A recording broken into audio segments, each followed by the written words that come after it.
Cooking with Calina presents sourdough bread. Let's get started.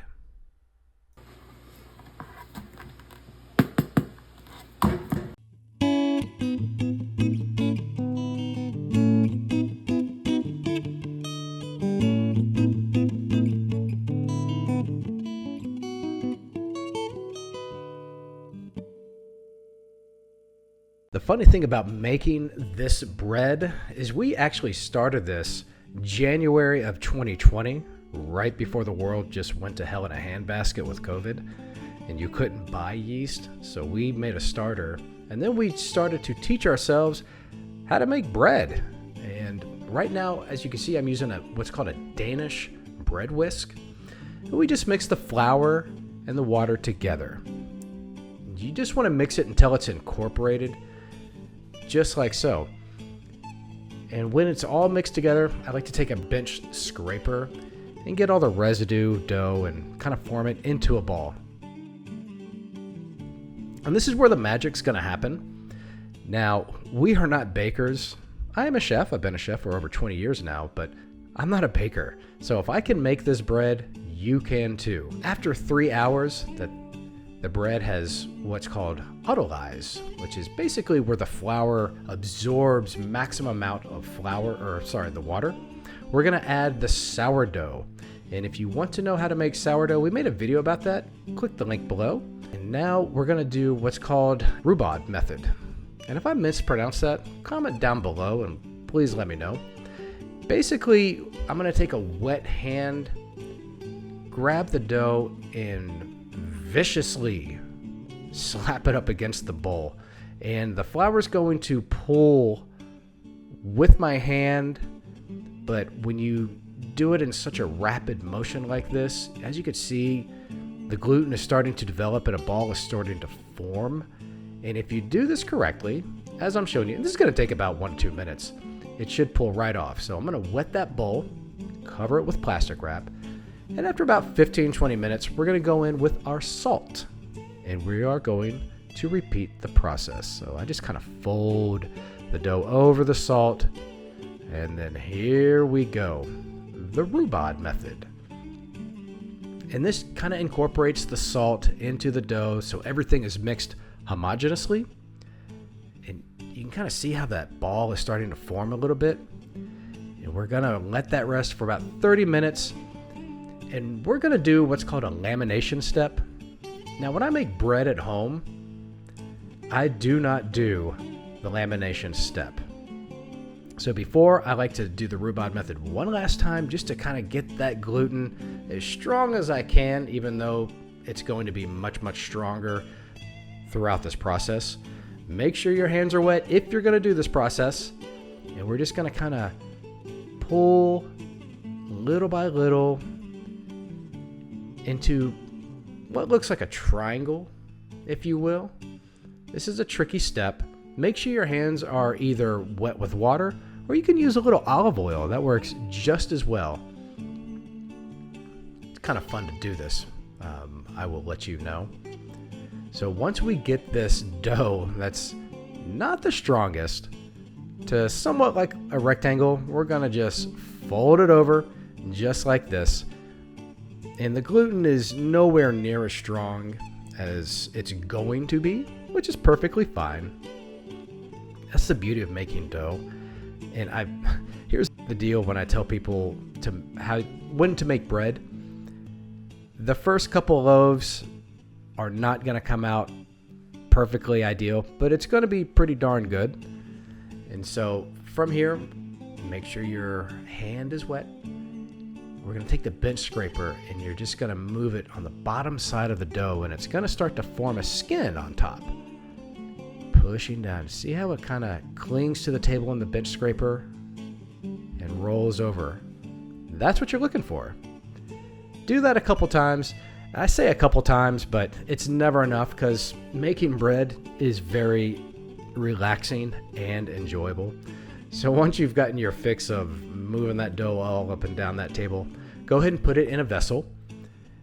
And we are going to let this rest covered for about 45 minutes to an hour.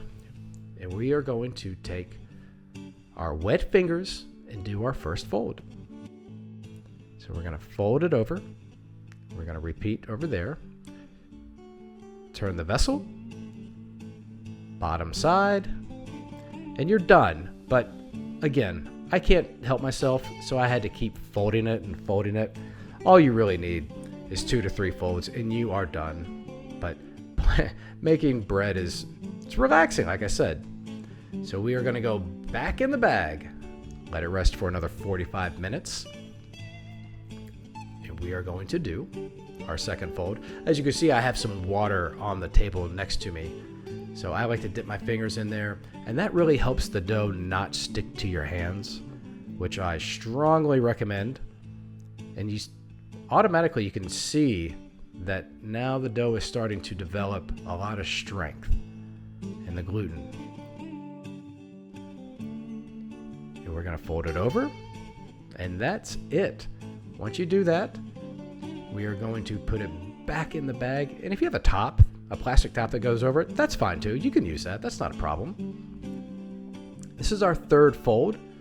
Now the bread's really starting to come together. So the more you do this, you could start to really feel the bread coming together. And there's my dog looking for little treats on the floor. But unfortunately, we're not dropping anything. So now we're going to let it rest for another 45 minutes. And this is our fourth fold. As you can see, this is a very lengthy process, which is fine. Good things come to those that wait. And if you really want to, you can kind of just drop it like I'm doing now to even fortify the gluten even more. And now, what we're going to do, we are going to let it rest for another 45 minutes. So you can see how the time really starts to stack up on each other. And this is the final fold. And what's interesting is we did this in January. It's really cold in our house. Now, when we do this in the summertime, this bread is even more leavened. It's really crazy what ambient temperature can do to the bread. So here we have our banneton or banneton. Again, I might be mispronouncing this, and if you know the correct pronunciation, comment below. I would love to know. So we're going to dust the banneton, and then we're going to dust our work surface. I like to just kind of coat my fingers in a little bit of flour. I've seen so many different ways to fold bread, and this is what I do. Feel free to experiment and do whatever you want. As long as you're folding it up onto itself, you'll be good to go. So it doesn't have to be perfectly ideal as to how I'm doing this. Like I said, I am not a baker by no means, but I do enjoy baking bread. I find it to be incredibly relaxing. So we're going to fold it, and you have what looks like kind of like a burrito. Make sure you crimp it there. And now I flip it back, crimp those little sides up, and now I'm going to go one more pass. And this is going to be the final fold before we put our bread loaf into our banneton. But before you do that, and this is very, very important, because this is a very wet dough. I don't know if you noticed in this entire process, I did not add any flour, and I would suggest you do not. Otherwise, you're going to get a really thick, not a very airy bread at all. So this can go 12 to 48 hours in the fridge. And then the next day, because we really wanted bread, we took the bread that had been in the refrigerator for 12 hours. We put it in our very hot Dutch oven.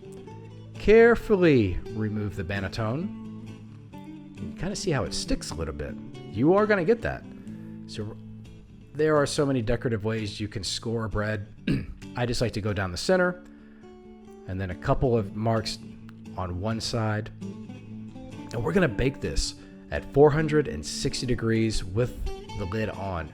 And what the lid does is it captures all that steam, so the bread has a chance to get what's called an oven spring.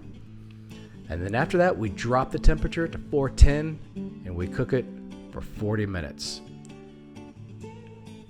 From here, you want to remove the bread And this is what it sounds like.